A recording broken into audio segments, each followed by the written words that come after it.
ছাত্র আন্দোলনের সময় উত্তাল জুলাই আগস্টে প্রাণ হারিয়েছেন অনেক ছাত্র জনতা। সে সময় রাজধানীর বাড্ডায় আন্দোলনে গিয়ে গুলিবিদ্ধ হন মারুফ হোসেন। মাত্র ১৯ বছর বয়সে দেশের জন্য প্রাণ দেন তিনি।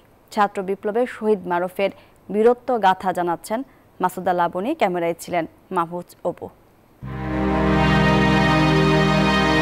বড় ক্রিকেটার হতে চেয়েছিলেন মধ্য বাড্ডার টগবগে তরুণ মারুফ হোসেন।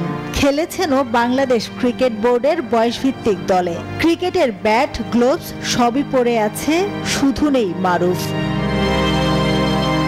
ছাত্র বিপ্লবের উত্তাল ঢাকায় জীবন বাজি রেখে মারুফও নেমেছিল দাবি আদায়ে। কিন্তু ১৯ জুলাই মারুফের সেই স্বপ্ন চিরতরে কেড়ে নেয় আইনশৃঙ্খলা বাহিনীর গুলি।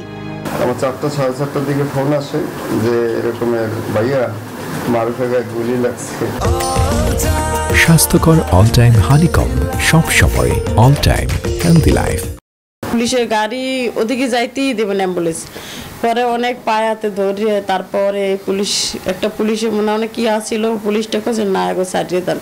পরে এমন ১-২ ঘন্টা ওই জায়গায় এরা লেট করে ফেলাইছে। ওই জায়গায় যদি লেট যদি না করতো তাহলে আমার মনে হয় বাঁচান যাইতো আমার ছেলেরে। সন্তান হারানো বাবা মা যখন শোকে কাতর, তখনও পরিবারকে হতে হয় পুলিশি হয়রানির শিকার।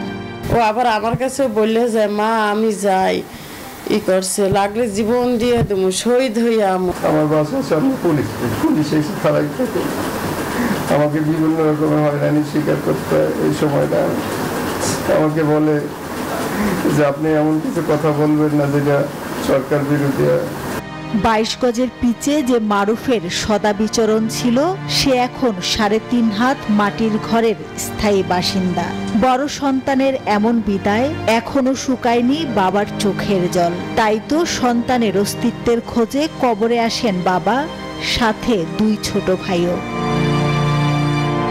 স্বৈরাচারীর বুলেটে ১৯ বছরে এভাবে তো থামার কথা ছিল না মারুফের। ক্রিকেটার হওয়ার স্বপ্ন হয়তো মারুফের বেঁচে থাকবে যদি তার স্মরণে এগিয়ে আসে Bangladesh cricket board. Masuda Labani, news 24, Dhaka.